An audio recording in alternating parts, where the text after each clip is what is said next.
I just wanted to learn everything and do everything. And my teacher was trying to explain to me that repetition was important. And I just kept being like, yeah, repetition is important, but you still need to teach me like everything that you know. And she was like, well, have you thrown 100 pieces? And I was like, well, no. And she was like, well, come back to me when you do. Hey, everybody, it's Deandra Marie, and welcome to another episode of Imposter Syndrome on the Go, where I take my talk show and make it mobile and continue to interview creatives, artists, and entrepreneurs and professionals about their journey and how they combat imposter syndrome. And today is no different. We are in Scotch Plains, New Jersey at Bisque Pottery Studio, and my guest today is the amazing, the creative Sharon Barker, who is a New Jersey native and whose lifelong interest for art led her to discover her true passion, ceramics. Though she once dreamed of becoming an art teacher, Sharon's path took a few turns before she found her place behind the pottery wheel. After attending her first Raku Festival in 2017 at the Visual Arts Center of New Jersey, she fell in love with clay and never looked back. What started as a hobby turned into a calling. And Sharon went from student to class monitor, then kiln assistant, and eventually ran the kiln during a kid's summer camp. Her curiosity and hands-on dedication led her to dive deeper, volunteering to pug clay, learning glaze chemistry, and soaking up every part of the process. And now, Sharon runs Bisque Pottery Studio in Scotch Plains, New Jersey, and for the past 2 years, she's offered everything from beginner classes to multi-week workshops to open studio hours for experienced potters. Her studio continues to grow as a space where people can explore creativity, learn new skills, and connect through clay. Thank you so much for sitting with me. How are you doing? I'm doing good. How are you? Good. I can't complain. Now, how I always start off my imposter syndrome episodes is, even though I gave the formal introduction, I want you to tell the viewers who you are. So my name is Sharon Barker. I'm the owner of Bisque Pottery Studio. I teach people how to work with clay. I have a summer camp for kids, and I build confidence on the wheel. I love that. Yeah, we're going to talk about some of that confidence building because it's very inspiring. Yeah. That's why we're sitting here today. One thing that stood out to me, not even just in your bio, but when we were able to meet a few weeks ago, was that your journey to being the owner of Bisque Pottery Studio was not linear. Yeah. You had some twists and some turns. You worked in corporate, you were a nanny, and then you discovered your love for pottery. So through all of those transitions, what kept you grounded? So I think the main thing that I've realized about myself is that I've always been service-based. I'm the type of person where 9 to 5 just for the money doesn't do it for me. At the end of the day, like, I ask myself, what did I achieve? And do I feel good about those achievements? Because I work that way, every job that I've had, I kind of like have been looking for that and striving for more. And I just feel like that's gotten me to a place of connecting with people and wanting to see people build and grow. Yeah. Did you know when you were a nanny that you wanted to have a pottery studio? When you were in corporate, did you know, you were longing for more? So I think it was always that I wanted to be an entrepreneur. Okay. But then it was like, for what? And what service would I be giving? And it just happened that the two things that, I knew I wanted to keep pursuing, which was pottery and being an entrepreneur, came together. Wow. And that was based off of my teacher, because I told her I just wanted to get a private space for myself. And she was like, well, if you're going to get a space, then you might as well just teach. And so it was kind of like her confidence that I started off on that built me to be like, okay, I think I could do it. Okay, so you're kind of paying it forward with the confidence building. Like, you had people and instructors that poured confidence into you, and now you're doing the same with your business. Yes. So I love how entrepreneurship for you is the through line of all the things that you're doing. And I'm really happy because I noticed Bisque Pottery Studio maybe like a couple months ago, put it in like our notes app for date night. Yeah. And then you reached out on social media and said, hey, do you want to come to a pottery class and get some content? Yeah. And I had a fantastic time. The recap video was up, so make sure you check it out. Yeah. And One thing that stuck with me, aside from getting my hands dirty, right, was how you are so vulnerable and intentional about making this space safe and welcoming. Yeah. Right. So what does it mean to you to build community through clay and hold space for people to show up as their authentic selves? I don't think a lot of people have spaces where they can say, can I be vulnerable for a moment? And I don't think a lot of people stop in moments and go, how do I actually feel right now? Therapy does do that for a lot of people, but there's a lot of people who can't really afford therapy or are afraid of the stigma of therapy, so they don't do it. I think what I try to do is bridge the gap in both ways to allow people to have a space to say, how do you feel right now? How do you feel about the clay? How do you feel about yourself? How do you feel about your work that you did today? And then kind of like dig into that. And I feel like pottery allows you to bring your wall down so you can start regulating and paying attention to your emotions. And has that been what pottery has been doing for you? Absolutely. From the beginning. Okay. Yeah. And was that before, like, if you don't mind me asking, are you in therapy? Did pottery come before therapy, after therapy? Pottery came before therapy. Okay. Because I was one of those, I don't need therapy. Oh, okay. Listen, we love the vulnerability. Yeah.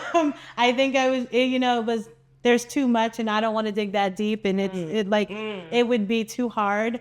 And so I realized in learning pottery that there was so many moments of like, there's mistakes, and because there's mistakes, I've got to learn how to grow, and because I've got to learn how to grow, I've got to be able to let go, and then I've got to deal with this feeling that I feel inside that I don't know what that is, but it's making me upset, and why is it making me upset? And you start to realize that you start to do inner work, and because you start to do the inner work, you go, there's a lot of stuff there. And then you're like, I've got to go somewhere and start dealing with this. Right. Yeah. Right.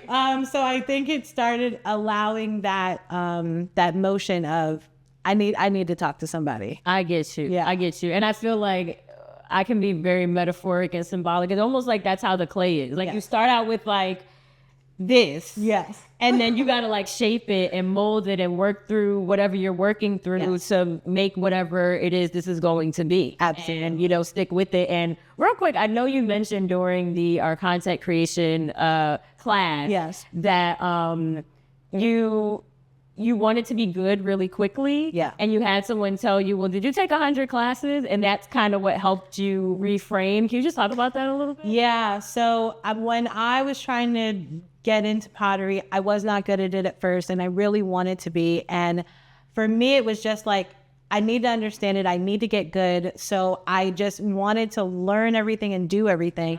And my teacher was trying to explain to me that repetition was important. And I just kept being like, yeah, repetition is important, but you still need to teach me like everything that you know. And she was like, well, have you thrown 100 pieces? And I was like, well, no. And she was like, well, come back to me when you do. And, I was in this mode of like, I'm going to show you, I'm going to throw 100 pieces. I'm still going to be bad. I'm still going to need your help. I don't know what number I got to, but eventually I got it. I was like, okay, repetition is key. Yeah. Do you remember what number you were on when she asked you that question? Like, no, I was probably like 10 pieces in, 7 pieces in, if anything. Like, I'm not good at this. I was nowhere close to even being halfway to 100. Yeah. And being like, I'm not good at this and I'm not getting better. And she was like, you're a babe. Right. So like, take it easy, slow down. No, I'm glad you shared that, because that's something that I want to stick with me. Like, I started taking up roller skating, for the people that know. Yeah. And with almost anything that I do, I want to be good like you. I want to be good like fast, especially if I'm like, okay, I'm starting to get the hang of it. Yeah. What's up? Yeah. So it's like, through you telling me that story, I have started taking more reflection in myself with skating. And it's just like, Deandra, just go. It's not about being good. It's about just being out there. And like you said, the repetition, and because that's what helps become better. What helps us become better and better. Yes. And one of the things, if I can just say, I realized that there's a saying that a lot of other potters will say, well, they'll be like, oh, well, I've been doing this for 15 years. I've been doing this for 20 years. It takes years to learn it.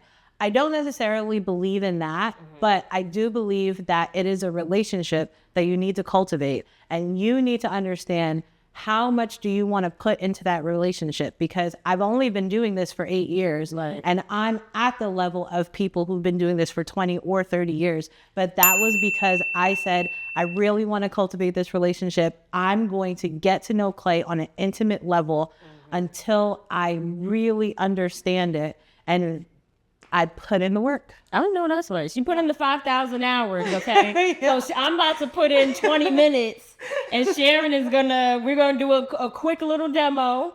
Are you ready for that? You gonna show me? Let's go. All right, Sharon. So I done took my jewelry off now. Good.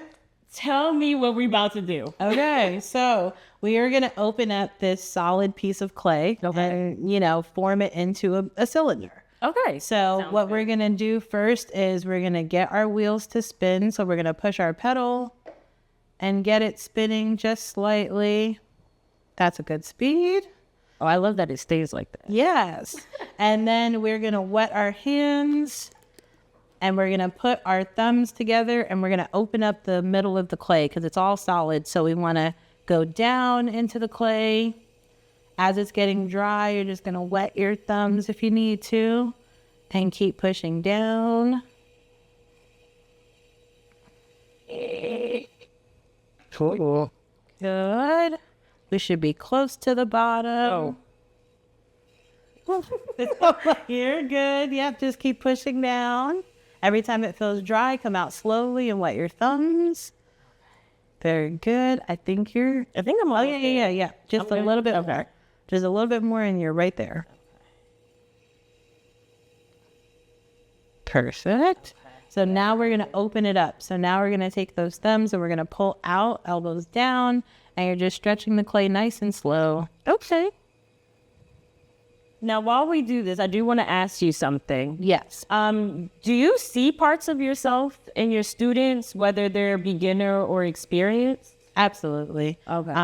I think when it comes to pottery, there's the same aha moments that everybody has. And because of that, every single time that somebody has one of those aha moments, I'm like, welcome to the group. You finally made it to the other side. Right. What do you hope people take away from their experiences here?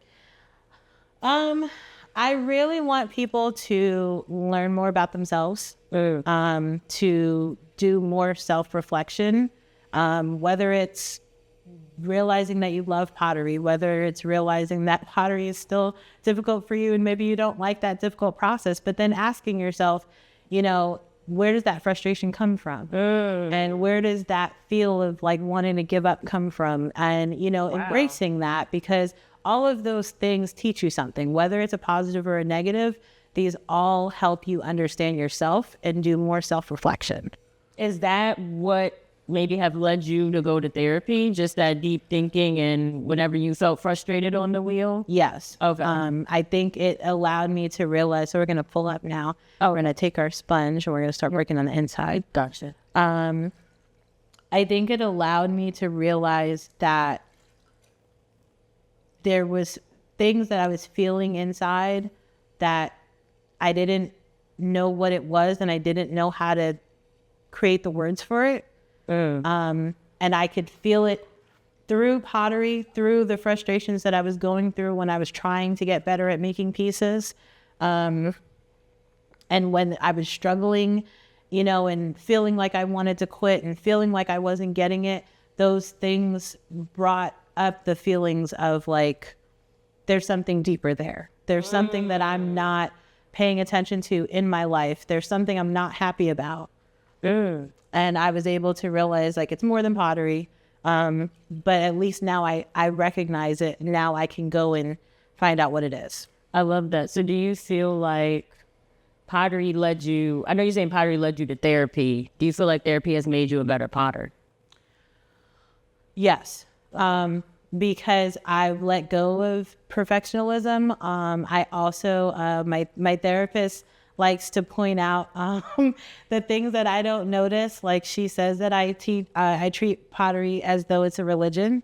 Okay. Like it's not. She was like, you need to let go of that notion. So there's been parts where like she can kind of see like where my intensity, let's say, I am a Scorpio. Okay, listen, I'm a water sign too. I get it. I'm a My Pisces. intensity can be a bit much, and she, is like, dial it back. It's not that serious. Like, this is my life, okay? So it's definitely helps me kind of let go and not take it so seriously. Okay, nice. I love that. Now, I'm a 9-to-5 shorty still, as you know. Yeah. And I feel like in any leadership role, but especially like a creative one, I think a lot of self-doubt creeps in. And I know I can speak for myself personally. Sometimes I even think, who am I to do this? Can I even do this? What is this that I'm trying to accomplish? I understand for you that presenting and leading people doesn't always come second nature, right? So what do you tell yourself in moments where you do need to step in, be a leader, maybe even be the center of attention? Yeah. Even through all the imposter syndrome going on in your head. I think it helps that I was a theater kid. Shout out to the theater kid. Shout out to the theater kid. I think being a theater kid allows me to, when I feel like there's moments that are hard, create a character that it's not hard for that character. Okay. And lean into that. What is the phrase? Fake it till you make it. Yes. Now that's something that a therapist I used to tell me, girl, you got to fake it till you make it. Yeah. I think it helps in some situations, especially building confidence.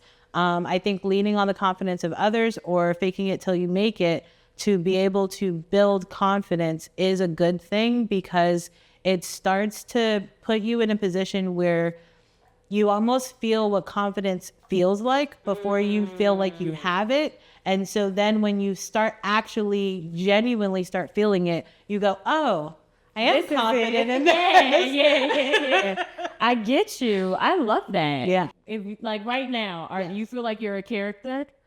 I think you're not being yourself, but like, yeah. I think, and this is the great thing about therapy. I think I've started becoming the character of me. Yeah, I'm leaning into that a lot. That I finally realized, like, I am the character. Yeah. This is your story. This is your movie. You're the main character. Yeah. So it's been really comforting to like find myself and be like, oh, hi, you. Yeah. And just stand in all of your glory and everything that you love to do. Yes. Wow. Well, thank you so much for sitting down with me. Before we like officially end. Yes. What are we? What's up? Are we good? Are we done? What's it looking like? Judge my please. So we can straighten it up just a little bit. What we're gonna do is we're just gonna wet our hands. Okay. And then we're gonna create a little pressure out towards our sponge. So you're just gonna push with your inside hand out towards your sponge, nice and slow. There we go, and straighten it up just a little bit. Good. And then we're just gonna round it out. So we're gonna take our sponge and wet it. Okay. And then we're going to hold it inside on the back part towards us. Okay. And then you're just going to push back towards you nice and slow. We're going to round it out just a little bit. You can give it a little bit more pressure. I'm like, look, the last time we was here, my bowl fell apart. No, you're good. I'm traumatized. I got you this time. Just push a little bit more. I'm going to tell you when. Keep giving it more pressure. More pressure, more pressure, more pressure. That's looking beautiful. And then we're going to stop right there. Oh, this looks so good. Thank you so much. You're welcome. Oh See, my I had the gosh. confidence for you. I know, and see, it's all energy exchange. It's all energy exchange.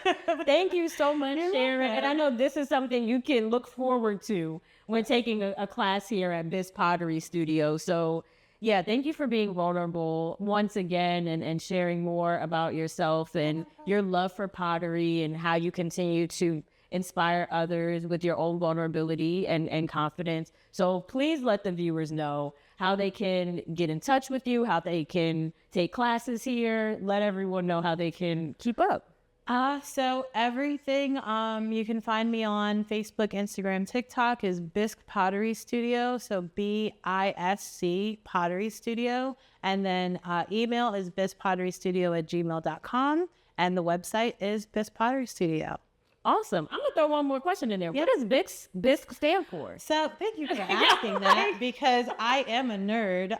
Listen, it is my initials mixed around. Because a bisque is the first firing that clay goes through to harden. And when I was looking for an initial to put on the bottom of my pieces, I realized that my initials of my full name mixed around spelled bisque. Well, there you have it. You heard it here first. Bisque Pottery Studio. Make sure you come here and book your class, whether it's a single class or multi-week workshop. And thank you to the Patreon tribe who continue to help support the vision and Imposter Syndrome. Please, if you want extended episodes, if you want bonus content, behind the scenes, all the little goodies, subscribe to my Patreon. It's a pay-as-you-go tiers now. So whatever you pay, you get all this extra content and your name will be included right there in the credits. So I got you, all right? So until next time, build your confidence, inspire others, be vulnerable to create safe spaces. And remember, Imposter Syndrome ain't got nothing on you. So, Sharon is kind enough to give me a thank you gift for featuring her on Imposter Syndrome. Wow! It's the bonus we made. Wow! Now this I can eat out of. This is a nice eating bowl. Wow, Sharon. Come here. Please show me something. This is so kind. Thank you so much.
Hold on now. Before we get any deeper into this conversation, I want to let you know that there's more Imposter Syndrome that you can have access to.